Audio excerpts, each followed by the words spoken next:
Well, Shabbat Shalom and greetings to the 12 tribes scattered abroad. Got to be with some of you today during Shabbat fellowship, and that was a true blessing to be able to connect and pray together. You guys connect today in the chat and make the connections in your life at torahtothetribes.com/connect. We are coming up for the Feast of Passover here in the next season, and pray that you would find connections in your local area so that you can have that intimate time together. It truly is most important, especially in the season that we're in, because I believe that Yahweh is preparing us to leave Egypt, and that sometimes is painful. Sometimes that's scary, and oftentimes we feel we're being pressed in on all sides. I know myself personally right now feeling that like I never have before, and it's thrilling. At the same time, it's also something that makes me very sober to realize, how did we get here? How did we get here? This past year, this past season, so much has happened in my life, and I know in the lives of billions of people all over the world. But how did we get here as believers? So much compromise, so much inactivity, so much weakness in faith. What happened? Where are the Moseses? Where are the Ezekiels? Where's the power? Where is the man standing on the side of the streets and saying no? Where are the watchmen on the wall sounding the shofar? I'm blessed to know many within the house of Torah to the tribes. But really, out there in society, the church is asleep. The church didn't do its job. And if the church had done its job, we'd never be in the position of judgment that we are in the nations today. So today, I told you a little fib 2 weeks ago. See, I said that I was going to do 2 chapters in 1 week. And that was just too much of a stretch for me. Because I really said I was going to do chapter 10 and 11 last time we were together. Which would mean today I'm in chapter 12. But I'm not. I'm going back to chapter 11 because there's more to dig out. It's compromise. It's syncretism. It's idiots. What is he talking about? These are the things that I want to talk about today, because there's a root to the problem, and the fruit we are seeing is rotten, and it's all around me. It's all around us. It's lukewarm, and I want to spit it out, because that's exactly what my master said. I'd rather you be cold or be on fire, but this lukewarmness, this not taking a stand, this lack of faith, this lack of power, it's sickening to me. It's compromise. It's syncretism. It's acquiescence, and it makes idiots of men. It's idiotic that the church shut down when we have the freedom to assemble. It's idiotic and shows a lack of community and conviction. And its roots go all the way back to chapter 11, verse 26. And at first, in Antioch, the taught ones were called, in the Greek, Christianos. Christianos. That one verse is the verse that most cling to in the defense of the term Christian.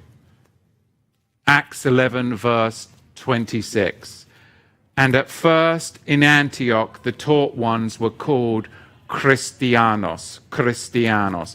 Now, this is the order of this sentence in the Greek. And this is what we're going to be camping out on today. Syncretism, compromise, lack of conviction, not standing up when trials and tribulations are all around. And if the church doesn't stand, if the called out assembly doesn't stand, then what hope is there for society? Because the governments will keep on pushing. They will keep on pushing until somebody stands. And that's the job of believers. That's our job, to be the light to the nations. Not the dark, because it's dark out there. It's dark and it's getting darker. And I'm not trying to be hopeless, but I'm a realist. And I'm not going to sell you a bunch of Kool-Aid and ice cream when in reality it's time to sound the shofars. Because what we're seeing in this is the root of the problem. Because the order of this sentence in the Greek, of course, there's no grammar in the Greek. Grammar was later added, but there is no grammar in the Greek. The translators add grammar in, and it's based upon their own whims, their own thoughts, their own ideas. This sentence doesn't claim, listen, this sentence doesn't claim the disciples called themselves this, okay? It doesn't claim that they called themselves Christianos, but they were called this at first. I suggest to you it was a demeaning term that they were called. But we have been taught that they called themselves this. That's basically because grammar has been added into the text by translators, but the Greek text has no grammar and the sentence structure doesn't claim that at all. The context determines what is meant. This meant that they was mistaken. They were mistaken at first for a bunch of pagan, compromising believers that worshipped Serapis. Because that was the cult in Antioch. You have to look at the relationship between the word Christianos with the word cretin. You cretin. You ever use that word? Yeah, when you were little, younger? What if the people in Antioch at first called the disciples a bunch of cretins? That's not very nice. That's not very nice, is it? No. You see, the Greek word Christianos then goes into the Latin. We get Christanos. It was a term of scorn. It was a derogatory word that I believe we're going to be able to trace back in history and see where this came from. Because people have adhered to a root of the wrong tree and are producing a fruit of compromise, syncretism, acquiescence with Mystery Babylon. They won't leave Egypt because they love the benefits. And there's going to be a lot more benefits coming from the government. A lot more benefits.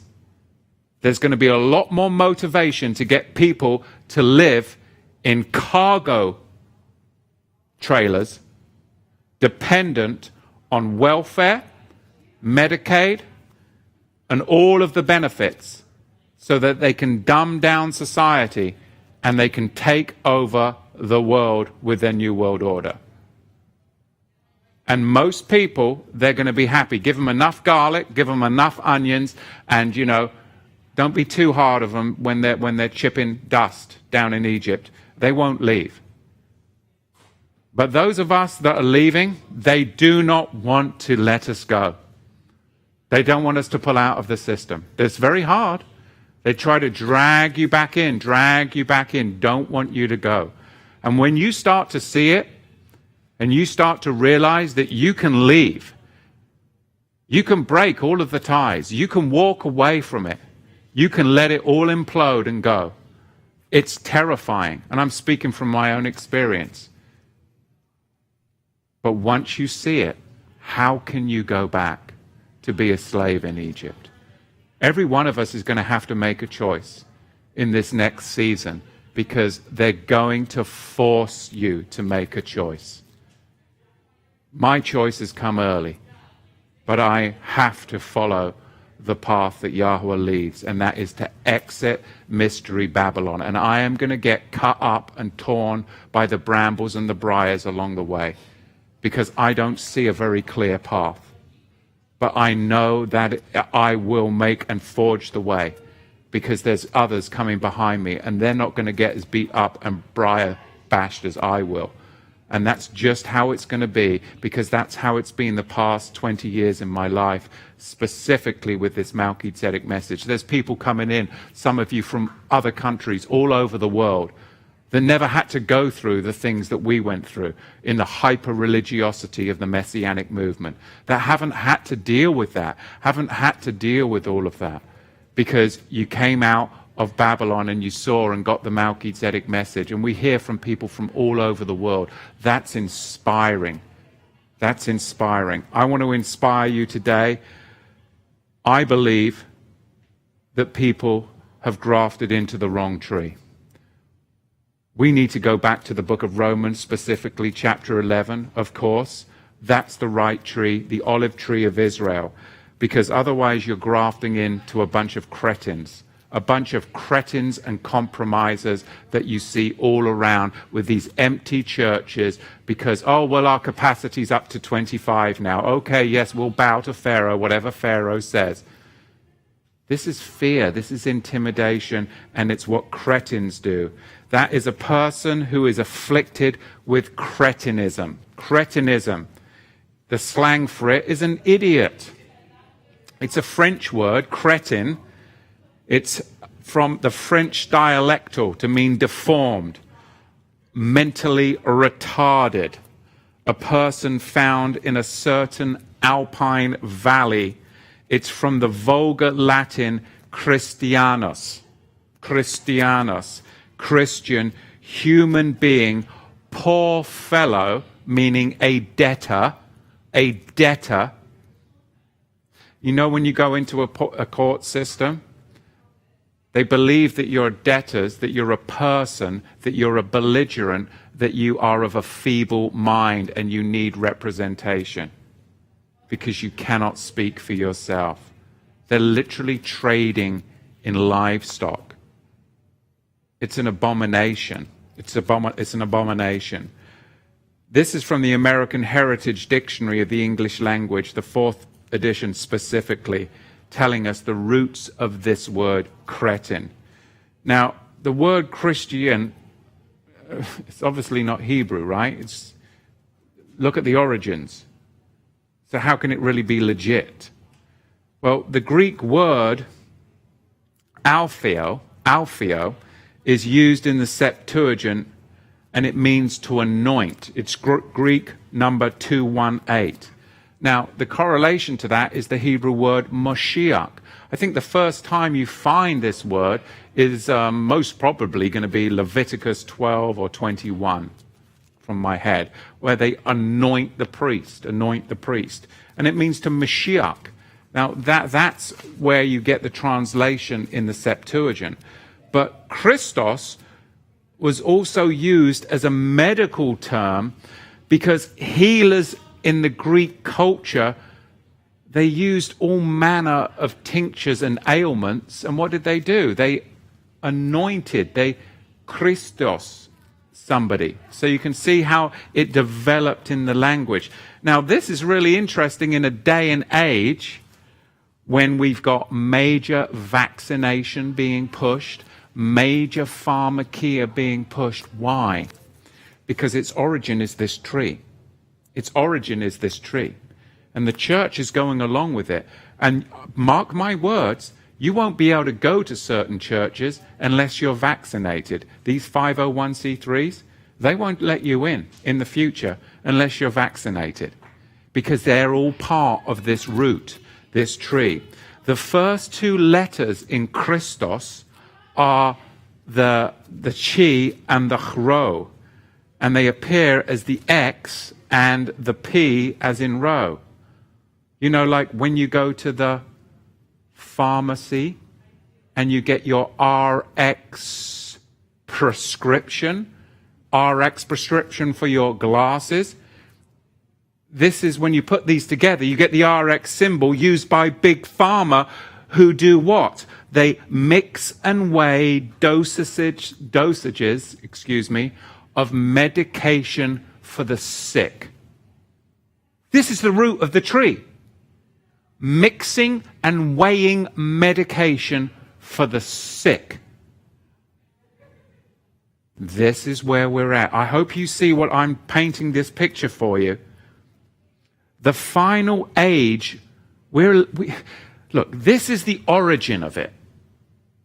But we're in the final age of it. And the final age of it is the RX prescription going globally. It's the vaccine mandate. Those that belong to the Serapis will be anointed with the Serapis vaccine. We know Paul wasn't called a Christian. He was called a ringleader of the sect of the Nazarenes, or the Netzarim, the branch, because that branch belongs to another tree. It's a different tree, and it is not RX pharmakia, where they mix and weigh dosages. Peter Kiefer mentions being labeled Christianos in a list of scornful terms in 1 Peter chapter 4, verse 15. Now, the context there shows that this term was, in fact, a derogatory term. It was very undesirable. It would be as if I called you a cretin. That's not very nice. The proper definition of Christian, a Greek word with formerly pagan usage. The Mandean deity of the sun was titled Christ Helios. Christ Helios. The Alexandrian Orosius was titled Christios. You see, the Romans, they inherited the way the Persians worship the sun under the title Christos Mithras. This is all pagan sun god worship.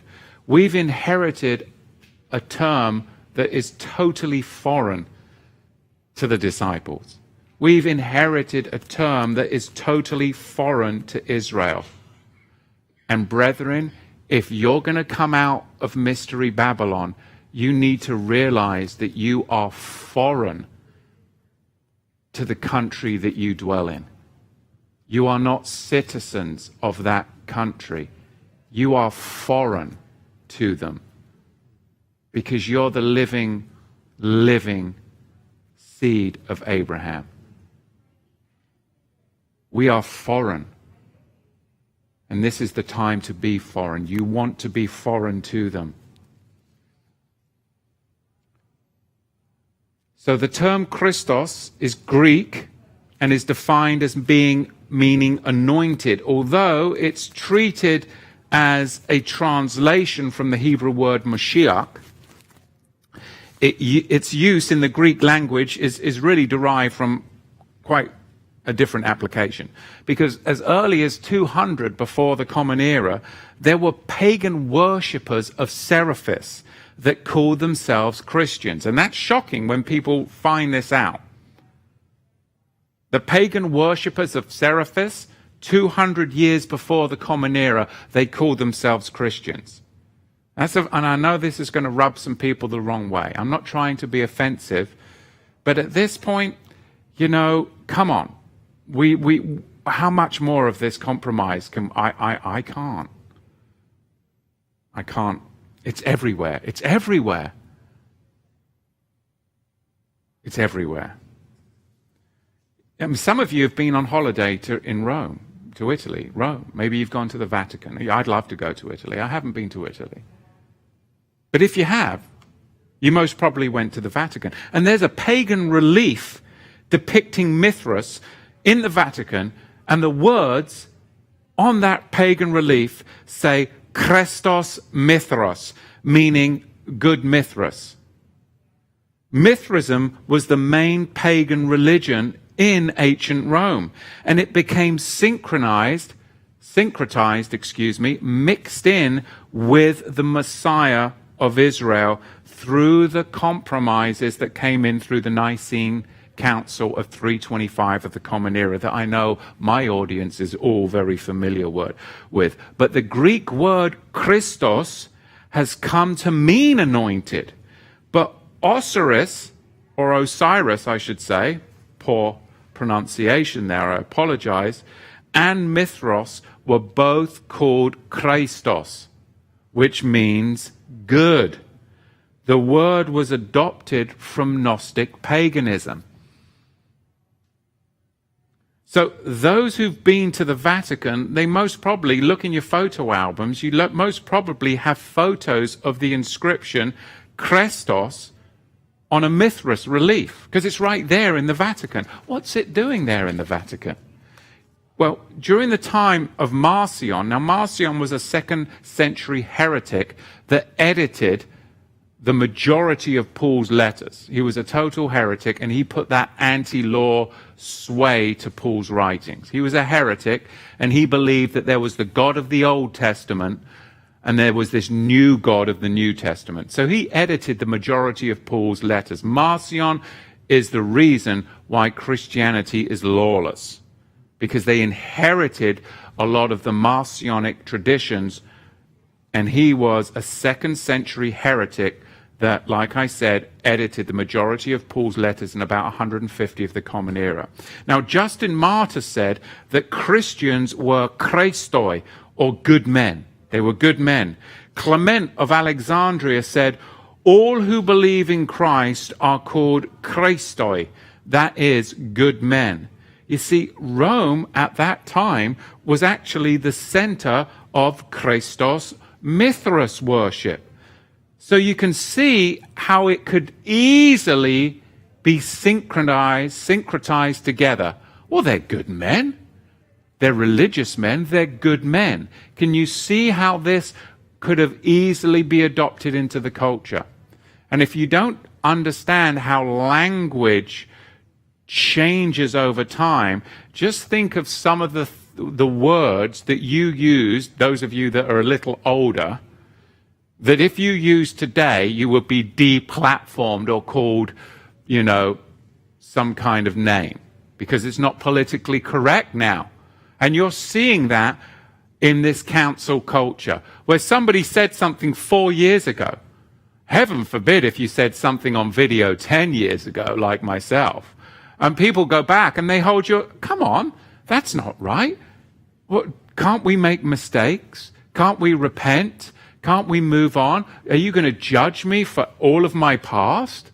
Well, good grief. If we live in a world like that, well, that's a world of no forgiveness. There you have it. No mercy, no forgiveness. That's the way of the world. About bringing up past sins, wrongs. That's not the way of the Master. You see, come out of her, my people. You don't, then you will partake of her plagues.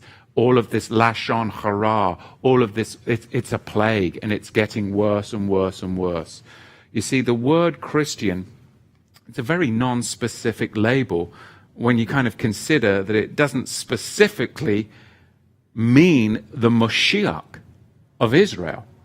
It's a very common term.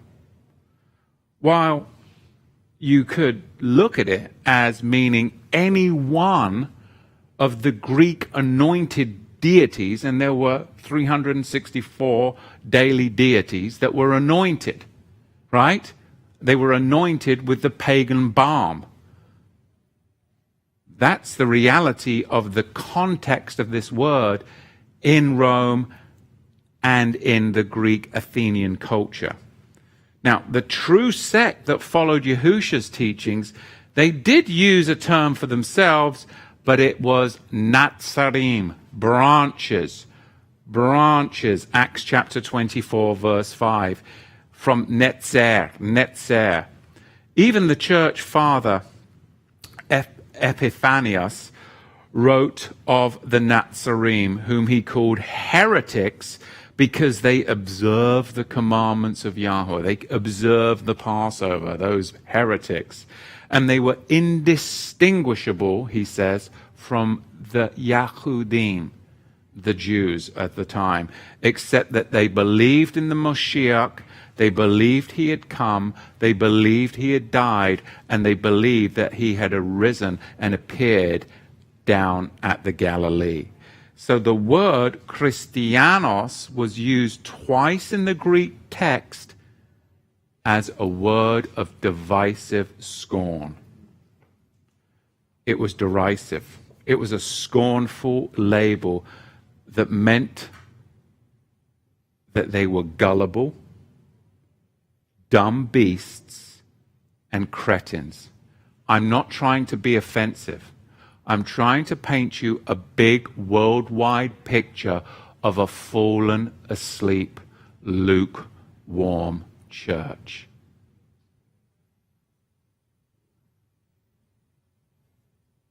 They're gullible. They're dumb beasts. They're cretins.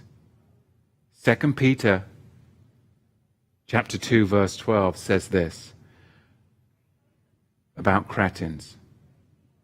But these, as natural brute beasts, they're made to be taken and destroyed. They speak evil of the things that they understand not, and they shall utterly perish in their own corruption. Why are you so against the Sabbath? Why are you so against Yahweh's Torah, the Old Testament? What's the problem? Why are you so kind of like anti-Semitic about everything Israel? What's wrong with Passover? And why are you so pro-paganism, Christmas and Ishtar? And why do you defend it to the hilt? What's the problem here? You're so gullible. You're acting very carnal like a brute beast. Surely do we not even keep the Ten Commandments today as believers? Oh yes, we keep the Ten Commandments. Are you sure? Because I don't see people keeping the Sabbath. So now we don't even keep the Ten Commandments. What kind of God are we serving? Because last time I checked, the Elohim of Israel gave us at least the Ten Commandments. Could we at least try that? Can we try that? Could we at least align? Can we agree on? We can't even agree on that. Well, then I'm thinking that maybe we're serving different gods. Because my Elohim delivers me out of slavery and bondage.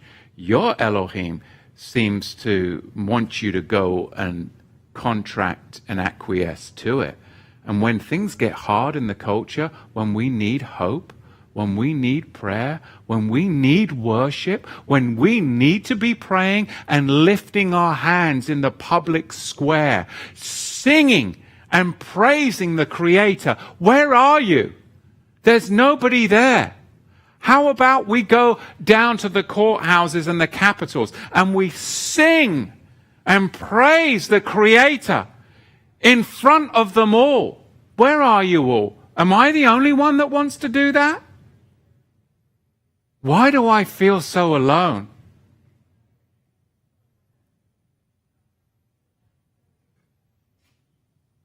In Jude chapter 1 verse 10, but these speak evil of these things which they do not know, but what they know naturally as brute beasts. In these things they corrupt themselves.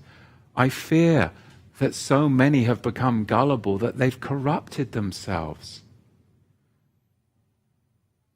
You see, there were already Christians in Egypt at this time, and they were Gnostic sun worshippers.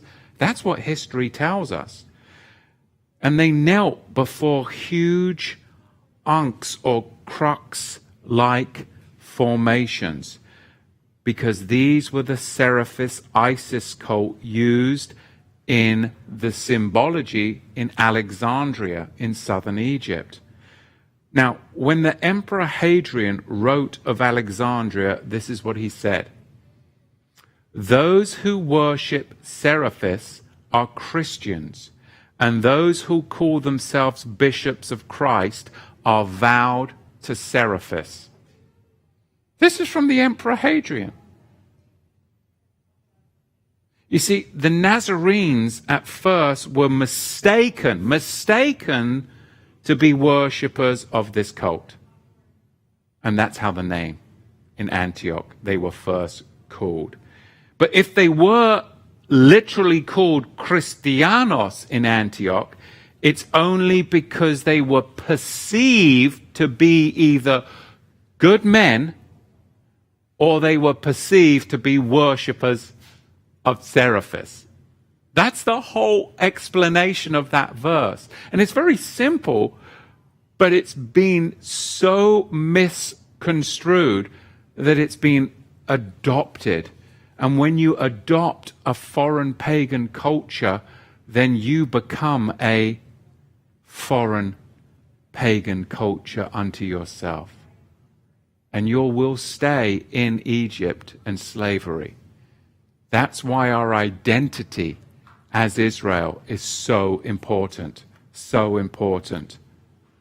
Alexandria was the inception point of the Greco-Roman religion we know as Christianity today. The word Christos is related to many pagan gods. Krishna, Christos, Kreston. These literally mean glowing or shining as they refer to the sun. Krishna, of course, is the sun deity of the Hindu religion, which was originally associated with Nimrod, the very first sun deity. Now, in 348 of the Common Era, Cyril said, "Let the heresy be silenced, which blasphemes the Messiah, the Son of the Mighty One. Let those be silenced who say that the Son, S-U-N, is Messiah, because he is the creator of the sun, S-U-N, and not visible, S-U-N, sun itself." What were they doing? They were calling Moshiach Yahusha Christ Helios through their syncretism. Because when they heard in the language sun, they were relating it to their Christ Helios paganism. The word Christianos is used only 3 times in the whole Greek text of the Brit Hadashah. You see it right here, of course, in the 26th verse. It appears again later in chapter 26 of Acts. And then you see it in 1 Peter chapter 4. So this term, Christianos, it's been too easily picked up and embraced. Oh, that's my label. Because we love labels, don't we? Well, what are you? Well, what are you? We can't be pigeonholed anymore, right? I am Israel. What does that mean? Anyway, right? It's as if we all search for this label that we can attach to ourselves. And it's found in Acts 24:5, where this orator accused Paul, Tertullus, before the governor Felix. And the accusation, of course, against Paul was that he was a ringleader of the sect of the Nazarene. The Nazarene, Netzer, the branch. Where, of course, the connection of who we truly are, go back to Jeremiah in the 58th chapter and the 12th verse, because Jeremiah prophesied our label Mabel, what we'd be called. And it certainly wasn't a Christian or Crestin.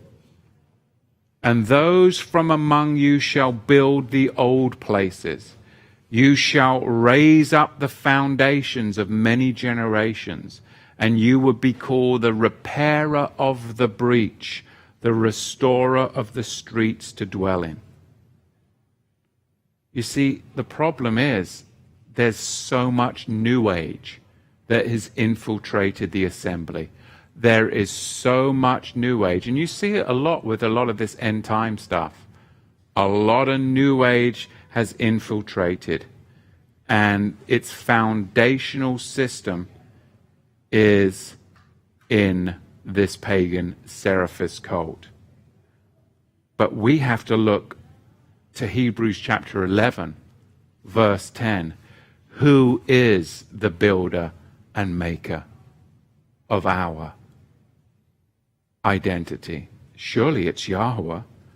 Whereas Krishna, Kresna, Christos, they all have the same root. Chris, as in Sanskrit, means the pure or the sacred. Now, there's this book, it's called Isis Unveiled, and it says this, quote, "The first emanation of the invisible Godhead manifesting itself tangibly in spirit is the spiritual ego, the Buddhi Manas. The spiritual, immortal, higher ego in every man is an emanation." It kind of sounds like Jungian philosophy, doesn't it? "Like a ray from the central spiritual sun, Paratanam, of which the visible sun is the direct manifestation of our physical plane and its visible symbol." I mean, what a bunch of hippy-dippy rubbish, right? But this is the New Age stuff that's infiltrated the church. Whereas the prophet Jeremiah told us that we should be awakening in these last days to the truth, and that we should really be awakening to the traditions of all this paganism and say, no, we're not doing that anymore. Jeremiah 16, verse 19, "O Yahweh, my strength, my fortress, and my refuge, in the day of distress, the nations shall come unto thee from the ends of the earth, and shall say, surely our fathers have inherited lies." What a bunch of pagan lies. There I am, putting out bloody cookies and milk, thinking some fat dude is going to try and squeeze down my chimney and kidnap me. And then I'm going to go to sleep. And while I'm asleep, some little demon's going to come in and take my teeth and put money by my head. What kind of idiots, cretinism did I grow up with? I was terrified as a little boy to go down the end of the garden, because my mum told me there was a bunch of fairies that lived down at the end of the garden. And stupid me, I believed it. Oh, because my mother told, and she wouldn't lie to me. I never went down the end of the garden. Never. Never. I was terrified of the end of the bloody garden, because there's something that is innate in me put there from Yahweh. My wife will testify, because she's got the same thing. Even when I was a heathen, I never, ever messed around with witchcraft. I knew that stuff, I never messed around with it. You know, you'd go and do a sleepover at somebody's house, and somebody would bust out a Ouija board, or they'd tell ghost stories. I'm gone. I'm out. I'm calling my mum up. I'm like, Mum, can you come and pick me up? Horror movies? No way. I mean, no. Always there's this innate desire for holiness in me when it came to Elohim. And I knew there was demons. And those fairies, they weren't fairies, they were bloody demons. Okay? All right, I'm off on a tangent. But you see what I'm saying? My mother, if you're watching, she's not watching. She's recovering from the bloody vaccine double dose. Jiminy cricket. Drinking the Kool-Aid.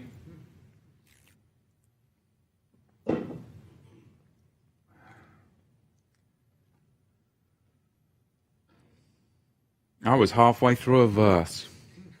Surely I'll have... You see, I went off on a tangent. Started thinking about all the lies I was told when I was a child. Surely our fathers have inherited lies. I won't even get into the lies I could that I was told, and the spooky kind of things I was told at boarding school, growing up in the house of Florence Nightingale. Oh, the spooky stories that we had to endure, the things that we did late at night, terrifying. Shall a man make Elohim unto himself, and they are no Elohim? Therefore, behold, I will this once cause them to know, I will cause them to know mine hand and my might, and they shall know my name is Yahweh. See, it's really time to decide, isn't it? I know it is in my life. I've made my decisions. It's time to decide if we're going to remain a slave or come out of Mystery Babylon religions. In Zondervan's Understanding of the Bible reference series, Zondervan's Bible Dictionary, it says that the word Christian is derived from the Greek Christianos. And it says this: the Latin termination ianos, widely used throughout the Roman Empire, often designated, this is from the Zondervan's Bible Dictionary, okay? Often designated the slaves. I told you I was going to wrap this all around with our current slave system, vaccinations and the whole thing. Often designated the slaves of the one with whose name it was compounded. Slaves, not children or followers or friends or companions or colleagues or brothers, but slaves to a religious system, whereas we are told in Galatians, for freedom, Yahushua set us free, to stand firm and do not be burdened by a yoke of slavery again. I want to be free. I just want to live as a free man on the land. That's all I want. I will not acquiesce with this wicked world a moment longer. I cannot. My eyes have been so open to the wickedness and corruption, these black-robed priests of Baal, and the corruption and fictitious corporations, and all of this statutory law, and all of this wickedness that is absolute fraud. You see it everywhere. You just saw it with the whole election, and they get away with it because that's their world, that's their system. But we don't have to opt in anymore. We don't. We can come out. Is it going to cost you? Is it going to be painful? It's going to hurt a little bit.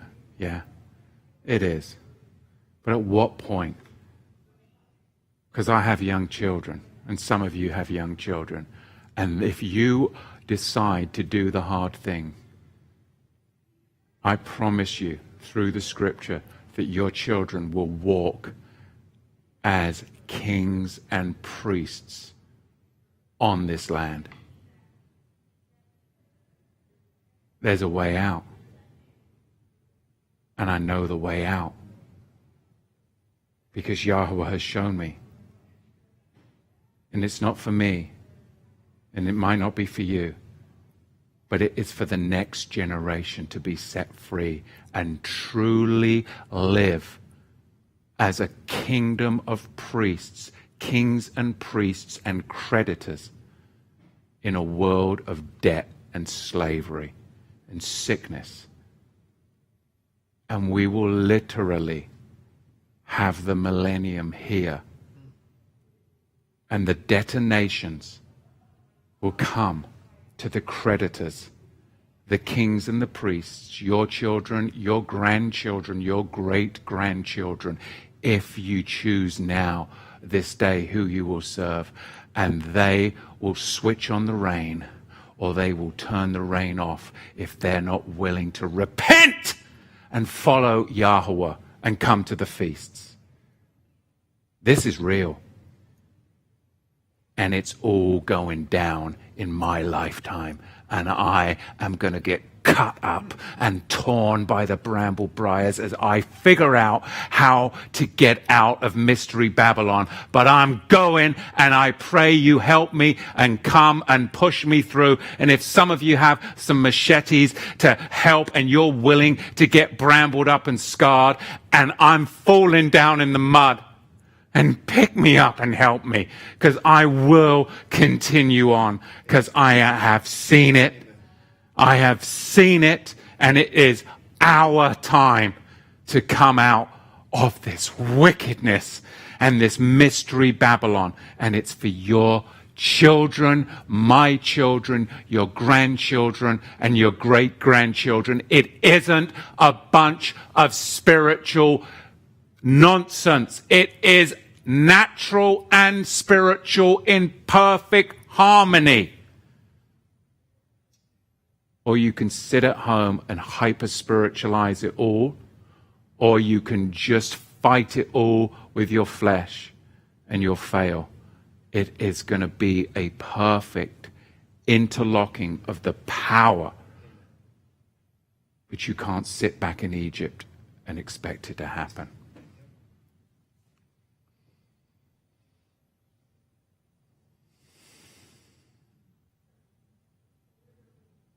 For freedom, Yahushua set us free. So stand firm and do not be burdened by a yoke of slavery again.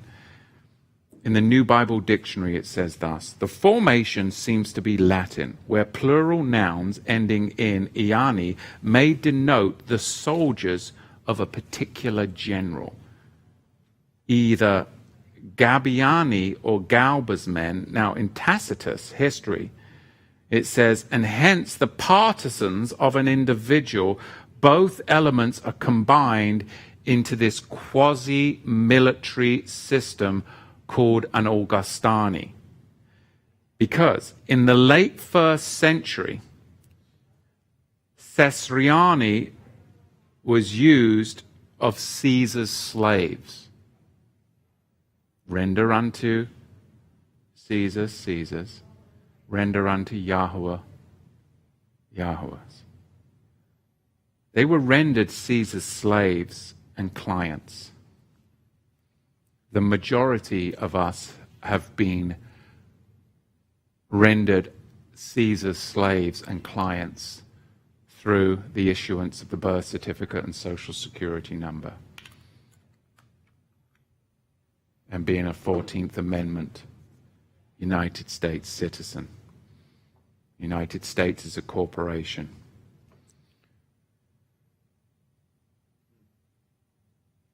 But in the Gospels, we meet Herodonii, who may have been those that were partisans or clients of Herod, the Herodians.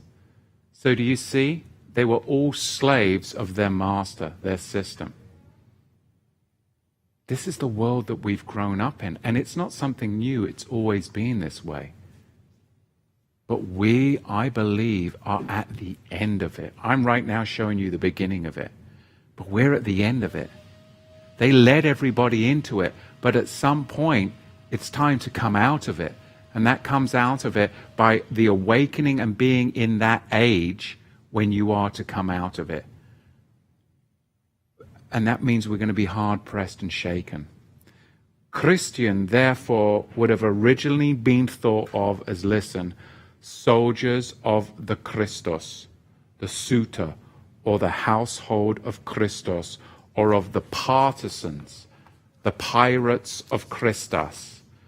So if you really want to wrap a whole bow around what I'm saying, Christiani, it really was a joke and a derogatory term that was floating around Antioch, modeled on Augustini, the organized brigade of chanting devotees who led the public adulation of Nero Augustus.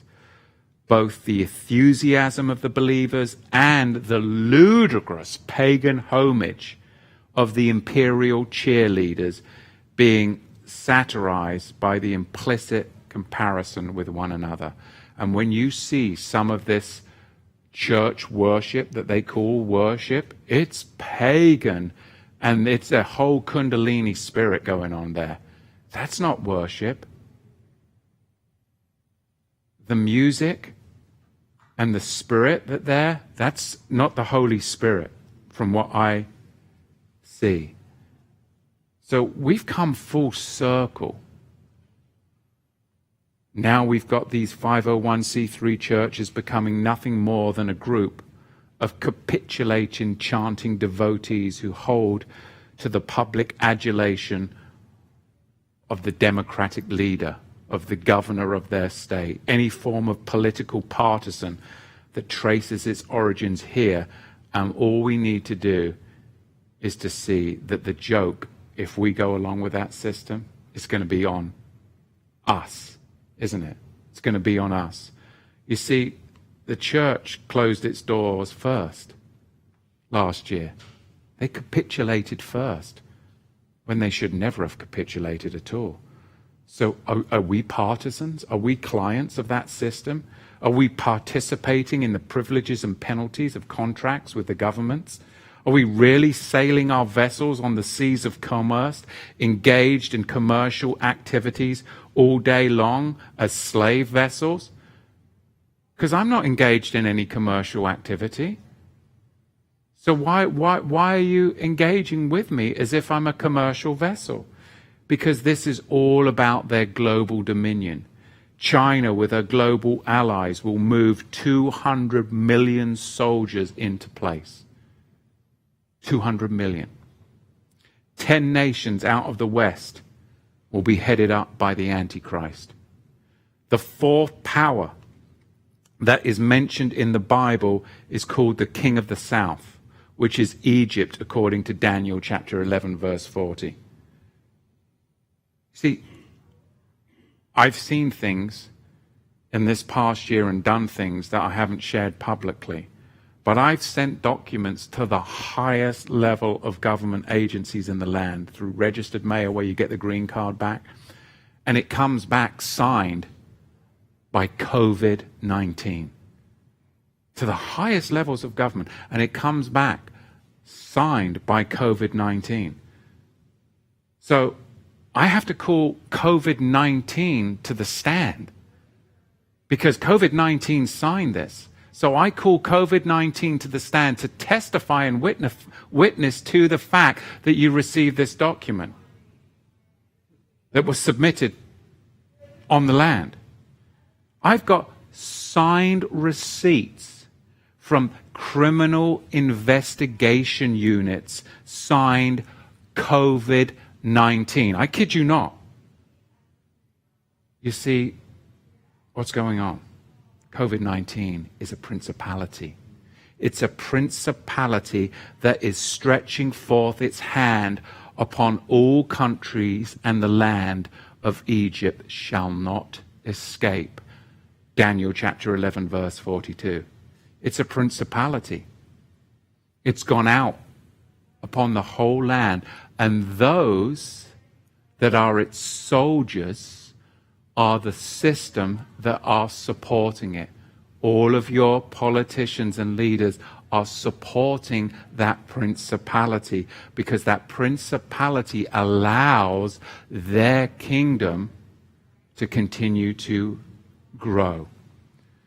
Isaiah the prophet tells us in the 19th chapter and the 4th verse, "And the Egyptians will I give over into the hand of a cruel master, and a fierce king shall rule over them." That's the end if you continue to stay there. That's the end of Fauci's campaign. And of course, this is a reference to the Antichrist. I'm not saying he's the Antichrist. Now, some people may think that. Now, Egypt, of course, is a metaphor right now for what I'm speaking of, the global crisis. And it has to come into a period of desolation. The prophet Ezekiel tells us in Ezekiel chapter 29 in the 10th verse, it is written, "Behold, therefore, I am against thee. I'm against thee, and I'm against thy rivers, and I will make the land of Egypt utterly waste. I'll make it desolate, from the towers of Syene even to the border of Ethiopia. No foot of man shall pass through it, nor foot of beast shall pass through it, neither shall it be inhabited 40 years. And I will make the land of Egypt desolate in the midst of the countries that are desolate. And her cities that are laid waste, well, they shall be desolate for 40 years. I will scatter the Egyptians among the nations and will disperse them through the countries. This is a vivid description, isn't it?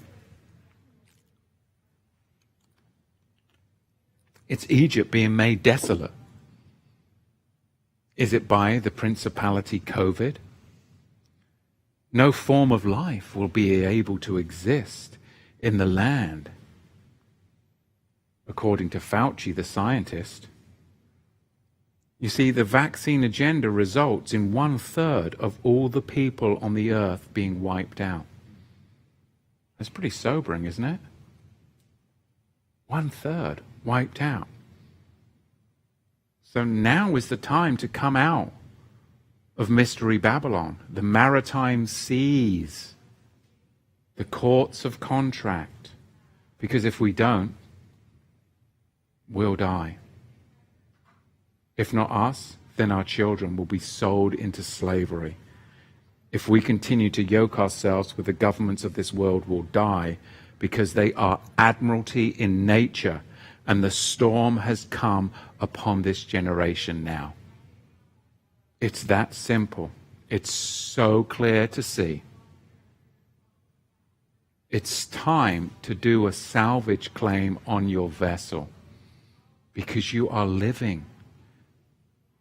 To claim your vessels, because 7 years after you obtained your birth certificate and you didn't lay claim to it, they monetized it as cargo lost at sea through bond, and they have been trading on your labor and your credit ever since. Because under HJR 192, the whole system is a fraud. They're broke. They're trading on your labor and your credit. You need to do a salvage claim on your vessel. You're alive and you're here. And you are redeemed.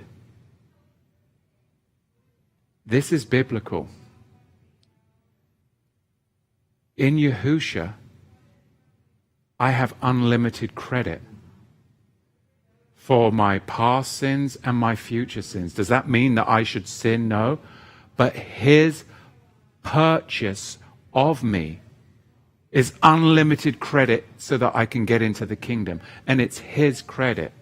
Well, that's the system of the world too. When we come out of her, that's how we're to live. Because we're creditors, not debtor nations. We should be the head. They are the tail. Because they are trading debt for debt.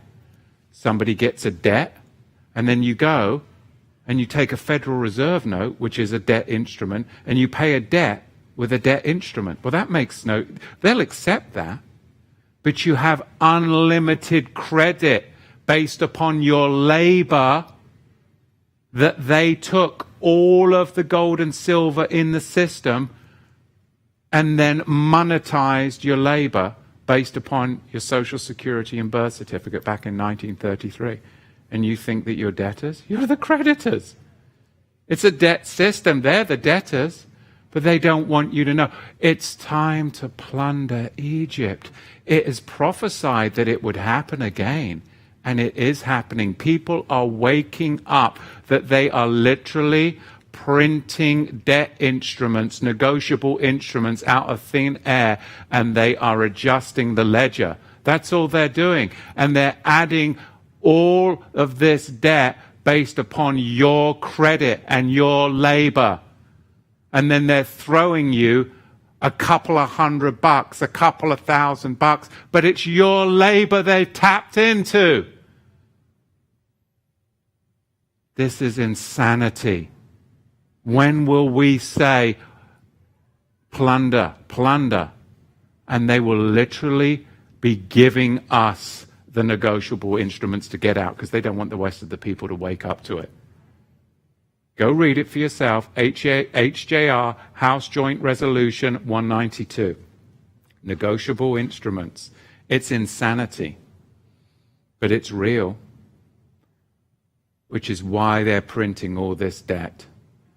While they're printing all of this fiction, and they're getting away with it.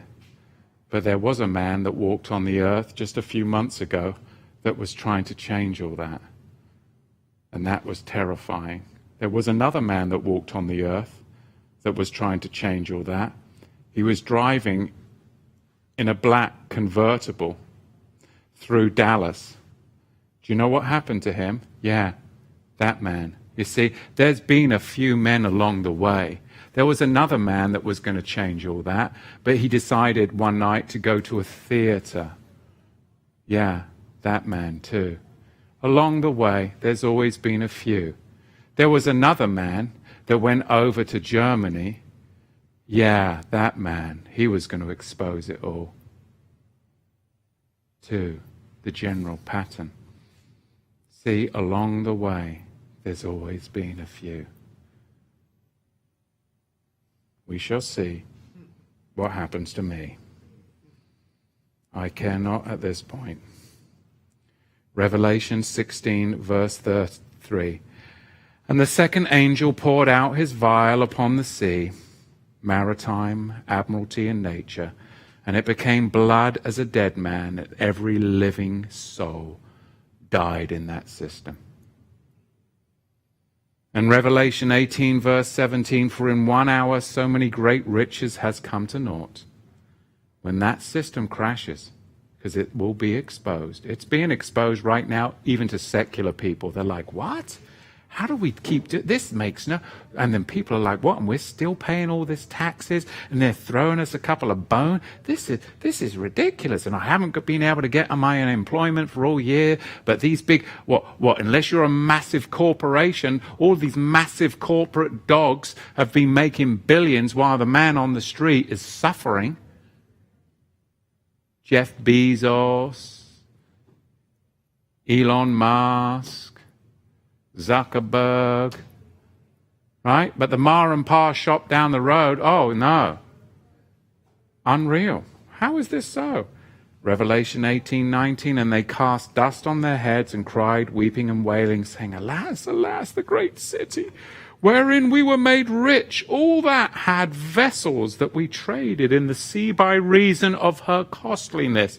For in 1 hour, the whole thing's going to be exposed. It's going to become desolate in 1 hour. So prepare.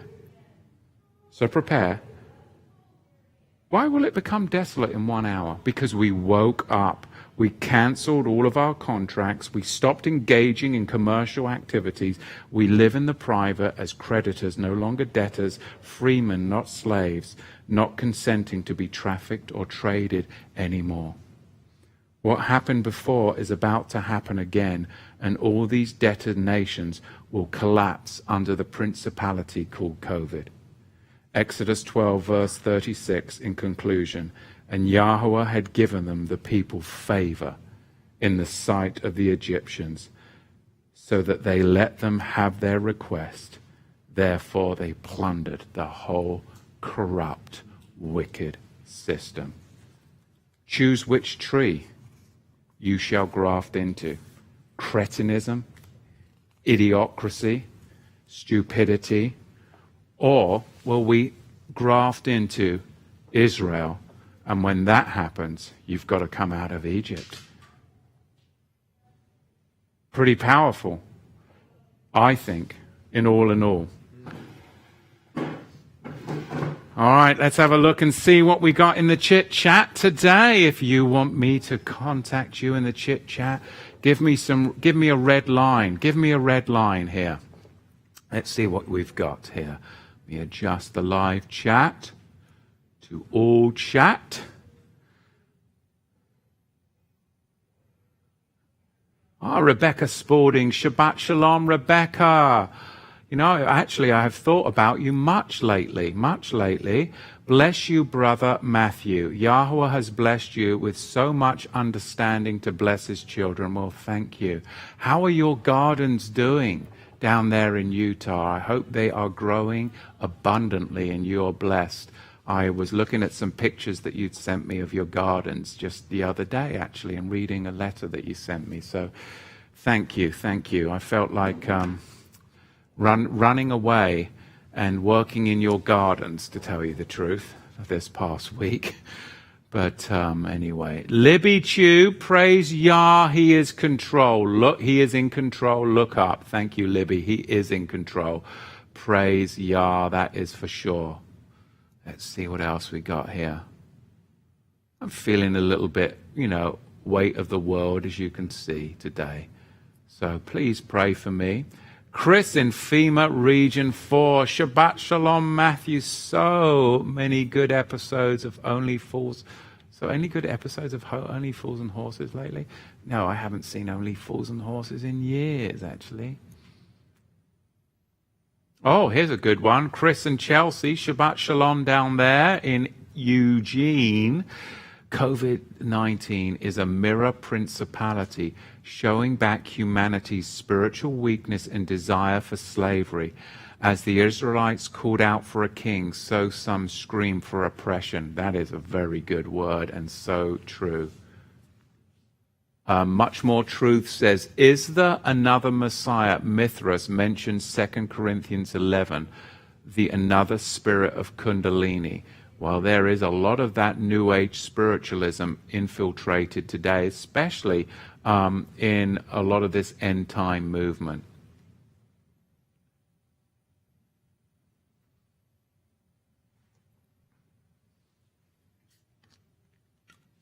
Let's see.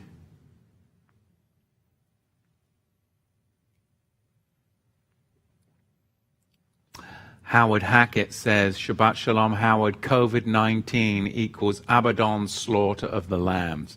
Yeah, we covered that in the Revelation series. It actually does. That's kind of crazy, isn't it? Yeah, wow. Daniel Chapman, thank you for praying for me. I do covet your prayers so much. Big things happen in my life. Big changes ahead. Super excited. Don't know what's going to happen, but it's pretty cool stuff. 6 kings or Vikings, Kendra Fisher says. Do you expect to move to Israel? Randolph Sloan, that's a very good question. I've thought about moving to Israel many times in my life. I lived in Israel, of course, when I was a lot younger for a short season. Man,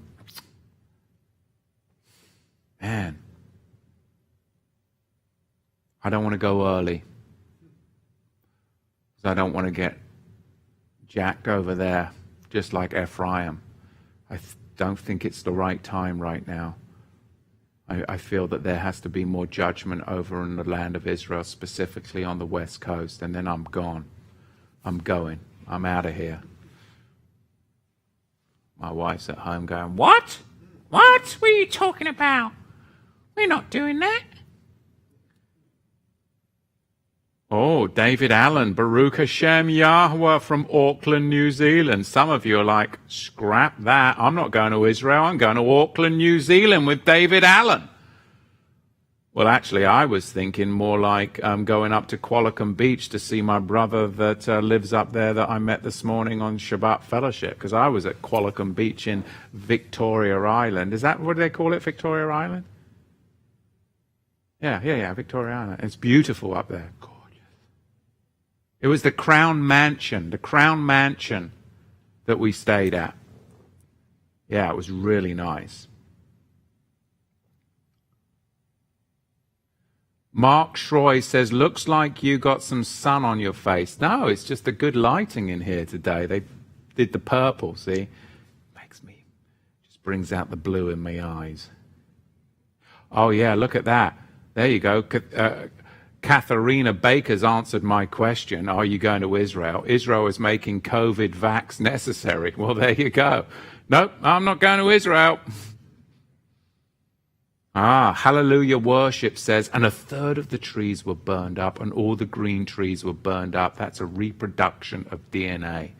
Well, you see, that's the thing. You start messing around with DNA and you've got yourself a major problem.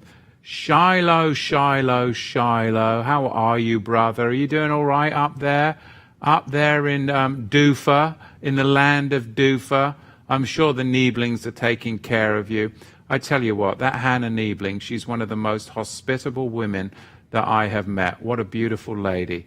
And can that woman cook? My goodness. Kevin Niebling, I don't know how you stay so trim, my friend. Well, it's because she cooks all the healthy stuff, you see. That's the problem. It's not really the problem. It tastes fabulous. I feel you, Matthew Shiloh says. High-tech corporations and government is the definition of fascism. As my last straw is the banning of Dr. Seuss. Oh, yes. Well, when is our last straw going to be? Potato Munchkin says, I was denied membership 3 times years ago when I gave my testimony of all these things you speak and of more. They love their Christmas and Easter heliocentric world. Yeah, yeah. Much more beauty says, see, Elohim is my helper. Yahweh is with those who sustain my life. He repays evil to my enemies. Cut them off in your truth. And of course, that comes from Tehillim, Psalm 54, verse 4. Thank you.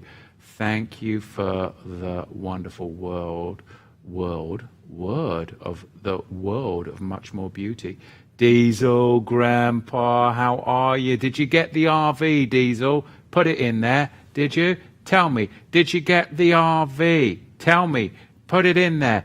Crown Mansion, is that where you guys ironed the carpet? Yeah. No, not really. That's not really a right question. You posed the question wrong. Could you rephrase that? Crown Mansion, is that where Moshe ironed the carpet? Yes.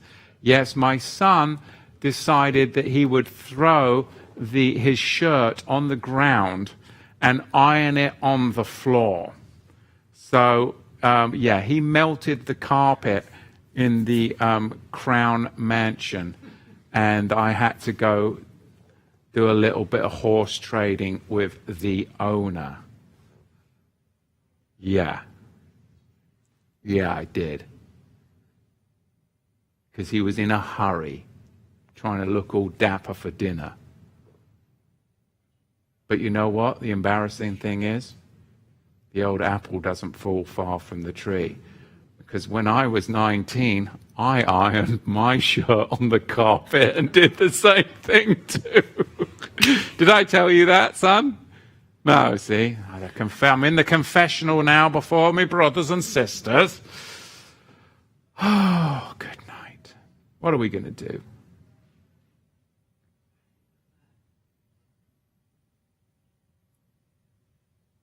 Oh, Diesel Grandma says, no new RV yet. Maybe tomorrow, hopefully tomorrow. And she asked me, did I get my trees moved out of my yard? I had 3 guys round my house yesterday. 3 guys all day from 8 o'clock in the morning till 5 at night. And they got 1 oak tree done. 1. And I've got 7 trees, at least 7, right? So it took 3 professionals 1 day just to get 1 tree. And we've still got they didn't clear up all the debris, and we've still got these massive rounds of oak. So if anyone wants coffee tables, anything like that, you let me know. Don't know how you're going to get them, but yes, I did, Wilhelmina Miller. Yes, I did read The Synagogue of Satan by Andrew Carrington Hitchcock, a fellow Englishman. Thank you, James, lifting me up. Appreciate that so much. Hard pressed. Oh, my goodness. What have we got? We got somebody from Pocatello, Idaho. What a blessing, Teresa Smith, to have you with us. Teresa, Pocatello, Idaho. That might be somewhere nice to move, hey? Change jurisdiction. That's all I'm about.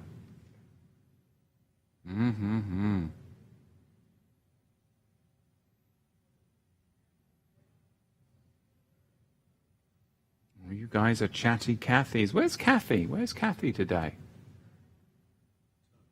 Which one? Both, right? Yeah. All right, looks like we're finishing up here, guys. You say your goodbyes to one another. I'll take a few more. Mark Schroy says something very important. And if you become a sovereign citizen, they automatically put you on the domestic terrorist list. Yeah, you don't want to get involved in any of that sovereign citizen stuff. And that's an oxymoron. It's like a kosher pig. How can you be a sovereign if you're a citizen? If you're a citizen, you're a slave. Yeah, you can't be a sovereign citizen. That's called co-mingling. You're mingling the public and the private. It's a mess. You don't want any part of that. No sovereign citizen nonsense.